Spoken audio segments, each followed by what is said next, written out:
I am passionate about helping higher education become more self-aware and better connect with the public. In order for us to position well for 2025, we really have to think about what we're communicating to the public, what's working, what's not, and we need to come up with some new dynamic approaches.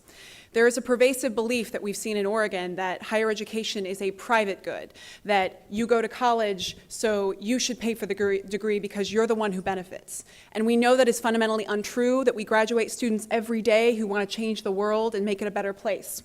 The public is apathetic about our messaging. They don't really believe us. And what they're really looking for are big, bold, innovative, new ideas. They want to hear stuff in a succinct way, something that really moves them, if you think about what has effectively moved the public in the past.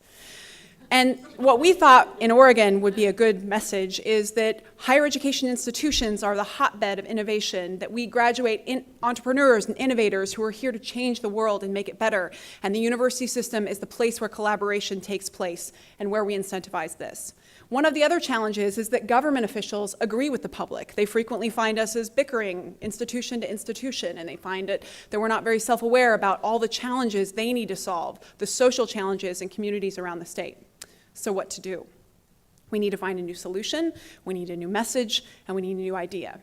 Luckily, Professor Muhammad Yunus has one of those big, bold, new ideas.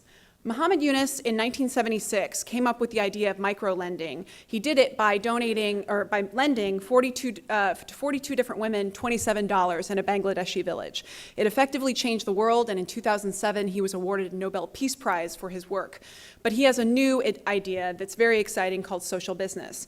Social business is you find a social problem or an environmental problem or an economic problem in a community, and you use business ideas to set up a business to solve just that problem. Not to make money, not to do anything else. It is literally just to solve that problem. There's an initial investment from an investor of X amount of dollars, and that money goes in, and eventually that money can come back out, but there is no profit. The idea is that you're trying to actually change the world and make it better, and there are philanthropists and foundations around the world who want to do this kind of work anyway. This is just a new way of doing it. The reason this is important for us is we graduate students who are creating social businesses all the time. In Oregon, we have countless students who have successfully launched them, and ultimately we think it better positions our institutions as the source for leadership on many social issues.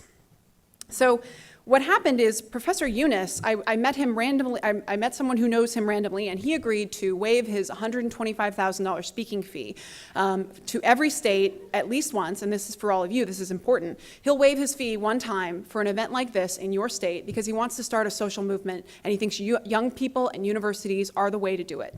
So what we did is we created an event where 1,000 Oregonians, which we're a pretty small state, so that's actually a lot of people, came together, and we created kind of a rock concert for higher education. Chancellor Pernsteiner gave us the go-ahead, and he really supported this from the beginning. It was part of, frankly, it wouldn't have happened without him. So what happened is Professor Yunus was the keynote, and people came from far and wide because the man's a Nobel Peace Prize winner. Also, he's hilarious and the sweetest human being on the planet. And what we did is it was very collaborative. There were people from business, from the private sector, from philanthropy, nonprofits, institutions all around the state, public and private. We had students. I went to the governor's office and came up with all the list of things they couldn't solve in Oregon, gave those ideas, those problems to the students, and then there was a pitch competition where the students were using social business ideas to solve those problems. So basically, we had legislators in the audience, and they were hearing ways to innovatively solve the problems facing our state, and they saw universities as the ones positioning our students to do that. And the university system was the source of that, which is why it's relevant to you all.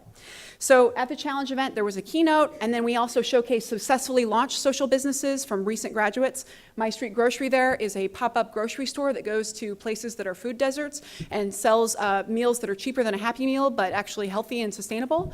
EcoZoom makes sustainable cook stoves that are being sold around the world to alleviate people dying from cooking in their homes and breathing in exhaust and fumes. So at the end, there was a pitch fest where people stuck around to just hear all these ideas coming from students from all around. There's Chancellor Pernsteiner there in the center. And it was very inspiring. People loved it, and they thought it was so different from anything they'd ever heard from government, from institutions, from universities. We weren't asking for money. We were trying to solve their problems, which is uniquely why this event, I think, it well positions us for 2025 in terms of how we message to the public. So ultimately, it's collaborative, it's innovative, and it's something you all can do because Professor Yunus is willing to do it in any state at least once. So thank you so much for your time. I hope that I ignited your passion for social business and positioning university systems.